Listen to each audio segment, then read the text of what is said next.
Sir क्या FIR easily register हो जाती है कि दिक्कत आती है रजिस्टर कराने में? अनफॉर्चुनेटली इन रियल वर्ल्ड सारी केसेस में एफआईआर आराम से रजिस्टर नहीं होती।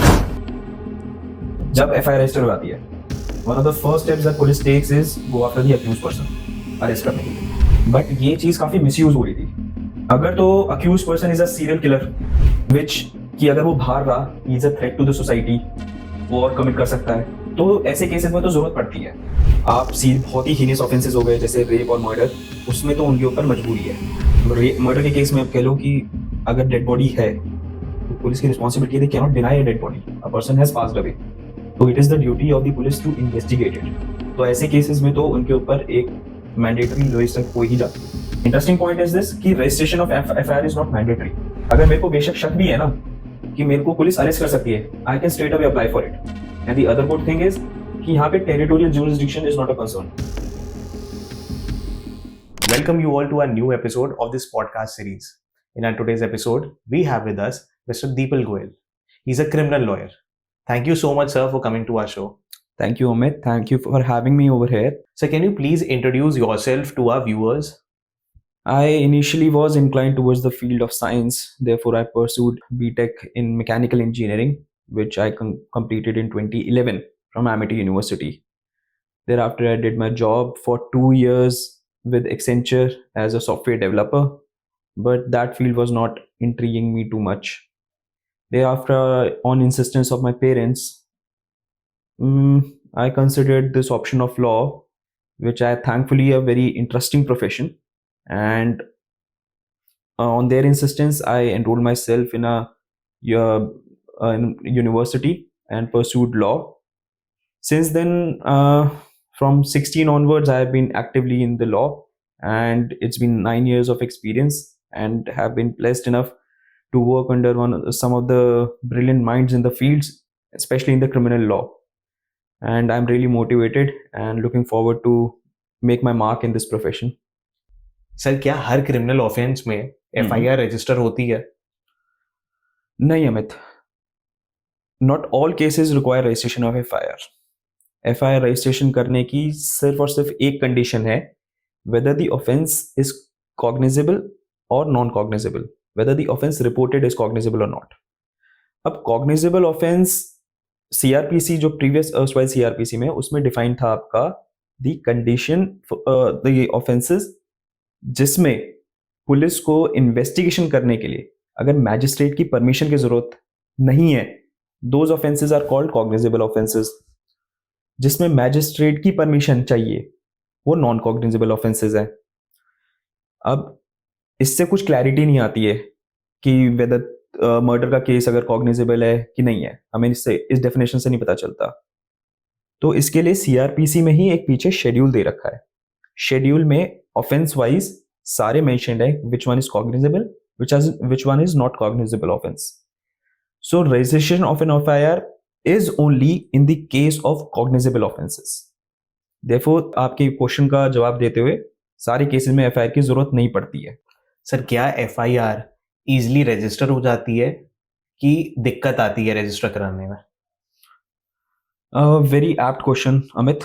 अनफॉर्चुनेटली इन रियल वर्ल्ड सारी केसेस में एफआईआर आराम से रजिस्टर नहीं होती हैं। आप सी बहुत ही हीनियस ऑफेंसेस हो गए जैसे रेप और मर्डर, उसमें तो उनके ऊपर मजबूरी है। अब मर्डर के केस में आप कह लो कि अगर डेड बॉडी है तो पुलिस की रिस्पॉन्सिबिलिटी है, they can not deny a dead body, a person has passed away, तो it is the duty of the police to investigate it. तो ऐसे केसेस में तो उनके ऊपर एक मैंडेटरी रजिस्टर हो ही जाती है। There is no problem in that. Problem ऐसे ऑफेंसेस में आती है जो कि more of a private in nature हो जाते हैं, जैसे कि चीटिंग हो गया, जैसे कि चोरी हो गई। ऐसे ऑफेंसेस में या लड़ाई झगड़ा, दो जनों का आपस में लड़ाई झगड़ा मारा पिटाई हुई है, या रोड रेज, ऐसे ऑफेंसेस में पुलिस दिक्कत करती है। बिकॉज ऐसा नहीं है कि सिर्फ एक एफआईआर कट गई एंड इट एंड्स देयर, नहीं, उनका स्टेशन वाइज एक पूरा रिकॉर्ड मेंटेन होता है जिसमें दे रजिस्टर की कितनी एफआईआर रजिस्टर हुई हैं, दे हैव टू मेंटेन कि हर एफआईआर में क्या स्टेप्स टेकअप हुए हैं। सो जहाँ पे जैसी एफआईआर कट जाती है पुलिस की अकाउंटेबिलिटी बढ़ जाती है. So they don't want that hassle. Plus उससे पुलिस स्टेशन का भी एक रेपुटेशन एसोसिएट हुई है कि इस थाने की जुरिसडिक्शन में बहुत ऑफेंसेस होते हैं. To put the police station in better light, वो चाहते हैं कि कम से कम एफआईआर रजिस्टर हो. सर क्या एफआईआर कंप्लेनेंट को खुद रजिस्टर करानी पड़ेगी कि उसके बिहाफ पे कोई और भी रजिस्टर करा सकता है? As a general principle, criminal offence कोई भी रिपोर्ट कर सकता है. It's a general principle. But way some time in courts में थोड़ी सी प्रैक्टिस के टाइम पे थोड़ा सा अलग हो जाता है. In cases like serious offences like murder, rape, आमतौर पे कोई भी रजिस्टर करवा सकता है. किसी सुनसान गली में कोई लाश पड़ी हुई है, एक बंदा जा रहा है, उसने देखा कि हाँ लाश पड़ी हुई है. अब अगर वो राइट इन्फॉर्म नहीं करेगा तो वो तो बॉडी खराब होती रहेगी, एविडेंस लॉस हो जाएगा क्योंकि बहुत लोग जाएंगे, तो valuable time will be lost. In a practical case of Nirbhaya case, somebody, a third person informed that a naked lady is lying in such a such place. So serious, coming back to the question, serious offenses में yes, anybody can register an FIR.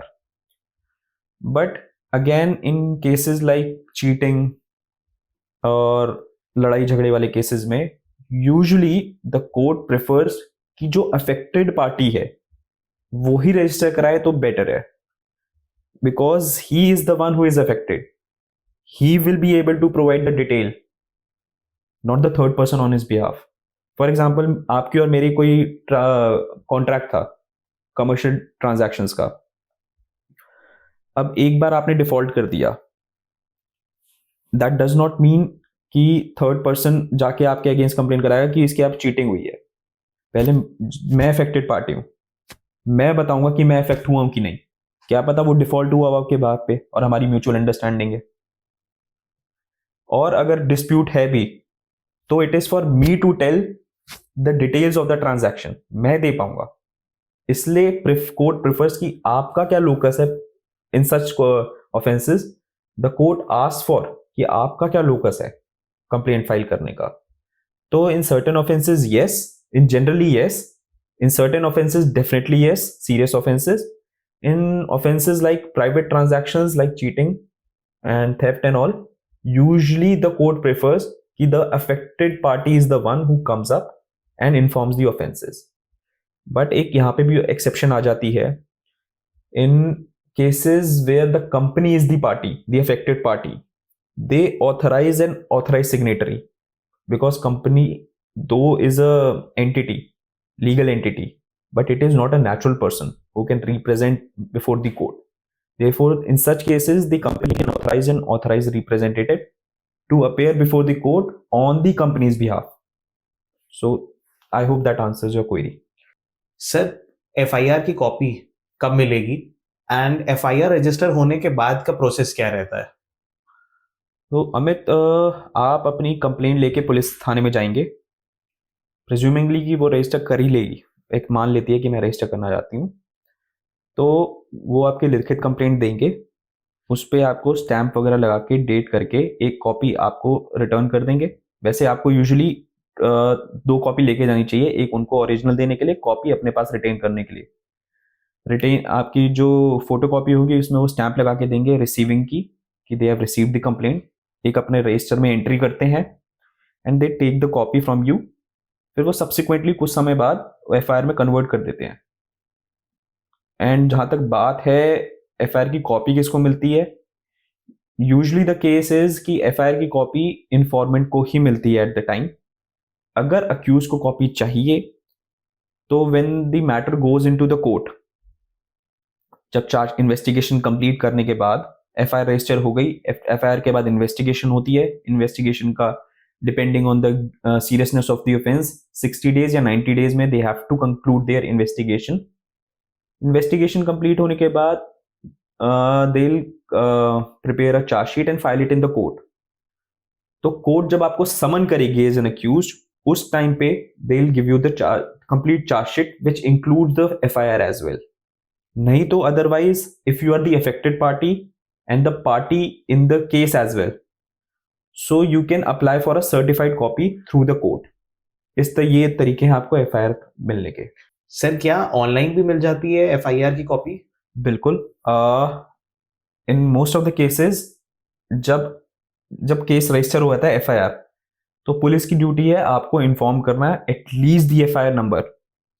अगर आपके पास FIR number है और थाना है तो online आपका police की पोर्टल रहती है, वहां पे FIR number, police station, year of registration, ये इंफॉर्मेशन डाल के you can take out the FIR copy, except in certain offences which are primarily sexual in nature, like sexual harassment, rape cases, या otherwise in matrimonial cases. इन cases में public domain में FIR नहीं होती है, for the reason to maintain the privacy and dignity of the victims. Sir एक criminal trial में कौन कौन सी स्टेजेस होती हैं? तो अमित, मान लीजिए आपकी एफआईआर रजिस्टर हो गई है, तो एफआईआर रजिस्टर होते ही पुलिस इन्वेस्टिगेशन करनी शुरू करेगी। तो इन्वेस्टिगेशन करने पे या तो उनको सबूत मिलेंगे या तो नहीं मिलेंगे।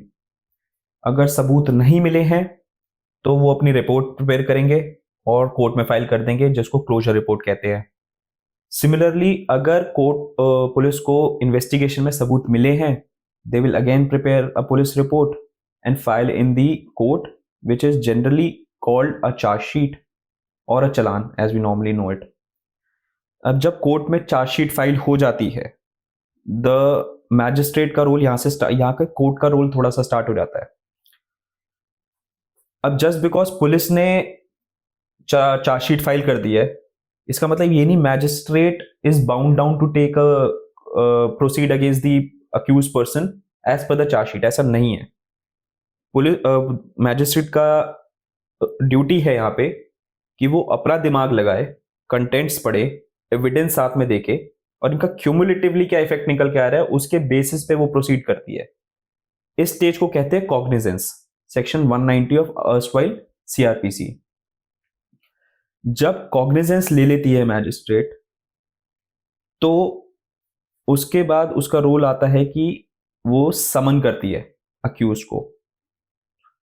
समन करके वो बुलाती है एंड इस स्टेज पे मैजिस्ट्रेट की ड्यूटी है कि अक्यूज को सारे documents, chargesheet along with the all the documents उसको प्रोवाइड करे जाए, because the accused has the right to know the case against him. अंधेरे में वो अपने आप को डिफेंड नहीं करेगा। So this is one of the most important and critical stages of a criminal trial.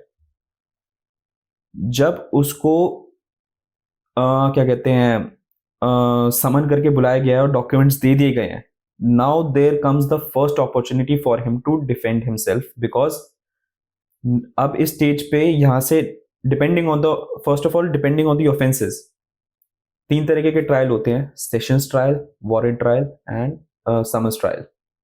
Depending on the trial accordingly यहाँ से प्रोसीड होगा, but there are certain stages which are common throughout the entire trial process. इसमें से पहला है आपका charge frame होना। यहाँ पे अक्यूज को एक अपॉर्चुनिटी मिलती है to present before the court that on basis of the chargesheet and the supporting documents do not create any kind of offense against the accused person and he should be discharged. And the same time the prosecutor alleges that as per the case sufficient evidence is there on the record and must be proceeded. So listening to both the sides, the magistrate forms the opinion whether the trial has to be proceeded or not. Assumingly the magistrate formed the opinion, yes, the trial should proceed. So that after that examination of the witnesses start, जहाँ पे हम गवाहियों की बात करते हैं, जो कोर्टों में हम देखते हैं, फिल्मों वगैरह में गीता पे हाथ रख के कसम खाऊंगी, तो वो वाली स्टेज स्टार्ट हो जाती है। जब सारे विटनेसेस एग्जामिन हो जाते हैं, इसके बाद अक्यूज की स्टेटमेंट ली जाती है कि आपने अब तक जो आपके सामने गवाहियां वगैरह हुई है, इस बारे में आपका क्या कहना है। ये पहली अपॉर्चुनिटी है जब अक्यूज का वर्जन सुना जाता है। अगर इस स्टेज के बाद अक्यूज्ड कोई अपने सपोर्ट में कोई विटनेस लाना चाहता है तो उसकी प्रेजेंट वो डिफेंस विटनेस एग्जामिन होंगे। इस डिफेंस विटनेस एग्जामिनेशन होने के बाद फाइनल आर्ग्यूमेंट होती है जहां पे totality of the circumstances and evidence and chargesheet and the supporting documents दोनों साइड बहस करते हैं कोर्ट के सामने टू कन्विंस द कोर्ट कि केस बनता है नहीं बनता। After that, listening to the final arguments, the court forms an opinion whether the offense is made out or not, and accordingly judgment of acquittal or conviction is formed. अगर conviction हुआ है तो एक sentence के लिए अलग date दी जाती है, जिसमें कन्विक्शन में तो ये होल्ड होता है आपका कि कौन से ऑफेंसेस के अंदर आपको गिल्टी पाया गया है, बट कितनी सजा दी जाएगी वो ऑर्डर ऑन सेंटेंस में सेपरेटली दिया जाता है। So here the trial concludes. Sir, क्या पुलिस एफआईआर रजिस्टर करने के बाद एक्यूज पर्सन को तुरंत अरेस्ट कर लेती है कि ट्रायल एंड होने के बाद अगर वो कन्विक्ट हुआ है उसके बाद अरेस्ट करती है? A very relevant question Amit, but I think बहुत लोगों को पता है ये चीज कि एज फार एज जब एफआईआर रजिस्टर हो जाती है, one of the first steps that police takes is go after the accused person arrest करने के लिए। बट ये चीज काफी मिसयूज हो रही थी। In one of the landmark judgments in Arnesh Kumar, honourable supreme court ने यहाँ पे डिफरेंशिएट करने की कोशिश करी है कि कहाँ पे अक्यूज को इमीडिएटली अरेस्ट करने की जरूरत है और कहाँ नहीं है।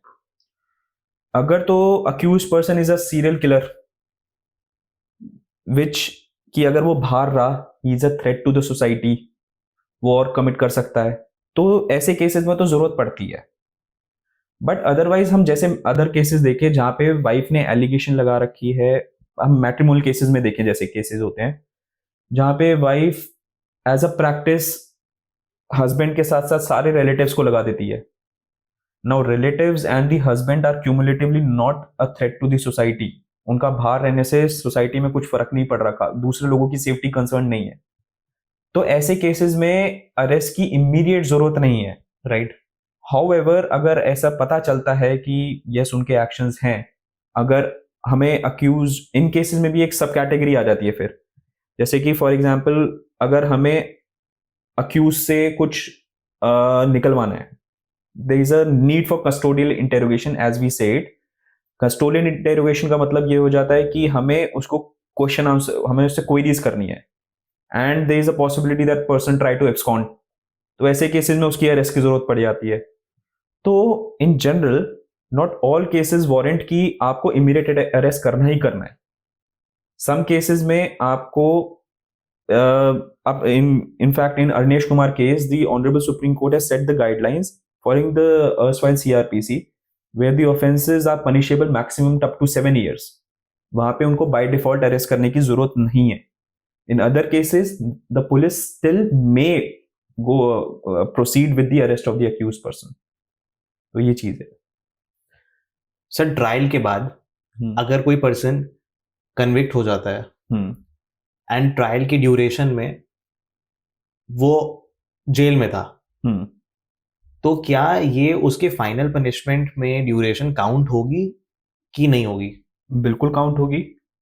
इनफैक्ट हमारा कार्डिनल प्रिंसिपल इसी पे बेस्ड है कि liberty of every person is Paramount importance. तो जो भी कस्टडी में ड्यूरिंग द ट्रायल उसने अंडरगॉन किया है, it will finally be adjusted in the final sentence जो भी उसके अगेंस्ट प्रोनाउंस किया जाएगा। सर, अगर ड्यूरिंग द इन्वेस्टिगेशन पुलिस ने किसी एक्यूज्ड को अरेस्ट कर लिया, तो उसको रिलीज करने के लिए क्या प्रोसीजर है? देखो, अरेस्ट करने के केस में सबको पता है बेल, बट बेल कुछ अलग अलग सिचुएशंस में अलग अलग तरीके की बेल होती है। Since you have specifically asked कि during the trial he is arrested, तो during the pendency of trial उसके पास 3 तरीके के राइट्स आ जाते हैं। फर्स्ट तरीके का होता है जिसको यूजुअली हम लीगल फ्रेटर्निटी में डिफॉल्ट बेल कहते हैं। वो क्या चीज होती है कि अगर इन्वेस्टिगेशन के दौरान आज एफआईआर रजिस्टर हुई, मेरे को अरेस्ट कर लिया, now police is bound to complete the investigation within a span of 60 and 90 days. अगर वो 60 या 90 दिन के अंदर इन्वेस्टिगेशन अपनी कंप्लीट नहीं कर पाती, चार्जशीट नहीं फाइल होती, तो एक ऑटोमेटिक राइट जनरेट हो जाता है अक्यूज के फेवर में and the magistrate has to mandatorily release the person from the bail on bail. Second तरीके की होती है when a person has undergone 1/3 of the custody of the maximum punishment, not in the case of serious offenses जिसमें death या life imprisonment के case होते हैं, जैसे मर्डर का केस हो गया, रेप के केस हो गए, इनमें पनिशमेंट इज लाइफ इम्प्रिजनमेंट और डेथ, इन केसेस पे एप्लीकेबल नहीं है. बट अदर केसेस जिसमें अप टू 10 years की पनिशमेंट है, उसमें अगर अक्यूज पर्सन ने 1/3 पनिशमेंट अंडरगॉन कर ली है, फॉर एग्जाम्पल जैसे बंदे को जो ऑफेंस लगा है, सबसे ग्रीवियस ऑफेंस लगा है, उसमें मैक्सिमम पनिशमेंट है 10 साल की, तो उसके हिसाब से 1/3 पनिशमेंट हो जाएगी उसकी कंप्लीट 3 साल 4 महीने के अंदर. And if the person is first time offender, तो the person will be released on the bail immediately, no questions asked. तीसरी तरीके की बेल होती है जिसको लीगल फ्रेटर्निटी में रेगुलर बेल कहा जाता है, whereas there is nothing as such as a regular bail, there is just bail. अब ये usually there are certain conditions, जैसे कि इन्वेस्टिगेशन कंप्लीट हो गई है, अब कोई यूजफुल पर्पस नहीं रह जाता अक्यूज को जेल में रखने का, एविडेंस हो, गवाहियां हो चुकी है, इंपॉर्टेंट विटनेस की, पुलिस रह गई है, या फॉर दैट मैटर अक्यूज ने बहुत significant amount of time has undergone और अभी भी बहुत समय बचा है, and the person is no threat to the society. So इस कंडीशन में भी कोर्ट उसको बेल दे सकती है. तो primarily these are the 3 type of bails. बट इसके अलावा और भी तरीके के हैं, जैसे कि एक होती है एंटिसिपेटरी बेल. ये काफी लोगों ने सुना होगा. This bail is in anticipation of an arrest, कि अगर मुझे फ्रॉम सम रिलायबल सोर्सेज मेरे को कंफर्म्ड है ये कि मेरे को अरेस्ट कर सकती है police. Interesting point is this कि registration of FIR is not mandatory. अगर मेरे को बेशक शक भी है ना कि मेरे को पुलिस अरेस्ट कर सकती है, I can straight away apply for it. And the other good thing is कि यहाँ पे territorial jurisdiction is not a concern. Regular bails वगैरह के केस में आपको वहीं पे यूजुअली अप्लाई करना पड़ता है जिस कोर्ट में आपका केस चल रहा है, irrespective of the high court में आप रेगुलर रोस्टर के हिसाब से लगती है बेल. बट यहाँ पे मान लीजिए मैं दिल्ली में बैठा हूं, मेरे अगेंस्ट केस रजिस्टर हो जाता है गुवाहाटी में, तो I can approach Delhi high court to seek anticipatory bail as well, right. तो ये होगी एंटिसिपेटरी बेल. सेकेंडली, एक राइट आपका अक्रू होता है अगर आपका कन्विक्शन हो जाते हैं, तो आपको एक ब्रीफ पीरियड का टाइम मिलता है जिसमें that bail is given so that the accused can file an appeal. Appeal file करने के लिए उसको एक बेल मिलती है which is for a very limited period and for the only purpose कि वो बेल अपील फाइल करना चाहता है. सिमिलरली, अगर हाई कोर्ट से कन्विक्शन अपहोल्ड हो गई अपील में, now he wants to approach the supreme court, तब भी उसको एक रिलीफ दिया जाता है. तो ये प्राइमरीली कुछ तरीके की बेल्स होती हैं जो कि हमारा भारतीय जो क्रिमिनल प्रोसीजर है वो हमको प्रोवाइड करता है. ये रेमेडीज हैं कुछ. सर, ये बेल का तो प्रोविजन आपने हमें बता दिया कि कन्विक्शन से पहले we can take this remedy, but conviction के बाद what are the remedies available with us? Amit, आप पोस्ट कन्विक्शन हमारे पास मोटी मोटी 3 रेमेडीज हो जाती है. फर्स्ट एंड फॉरमोस्ट तो हमारे पास होती है कि रेमेडी कि जब हम अपील प्रेफर करते हैं against the order of conviction, judgment of conviction before the appellate court, तो वहां पे we can apply for suspension of sentence.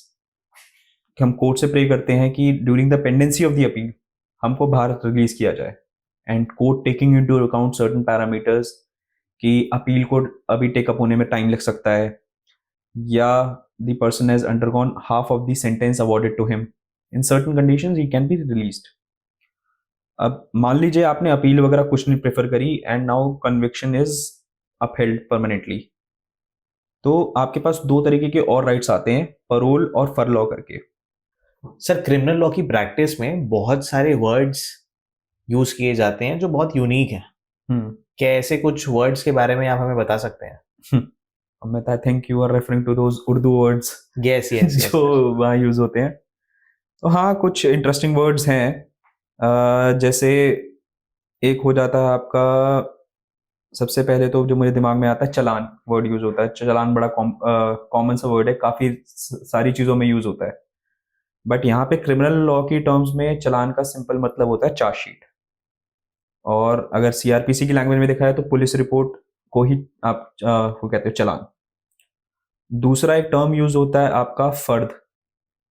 फर्द एक्चुअली अलोन यूज नहीं होता, फर्द काफी चीजों के यूज होता है, जैसे फर्द सुपर्दगी नामा, फर्द मकसबूजगी। फर्द का सिंपल मतलब होता है डॉक्यूमेंट। फर्द मकसबूजगी जैसे होता है, वो हो जाता है आपका सीजर मेमो, कि आपने क्या क्या सीज किया।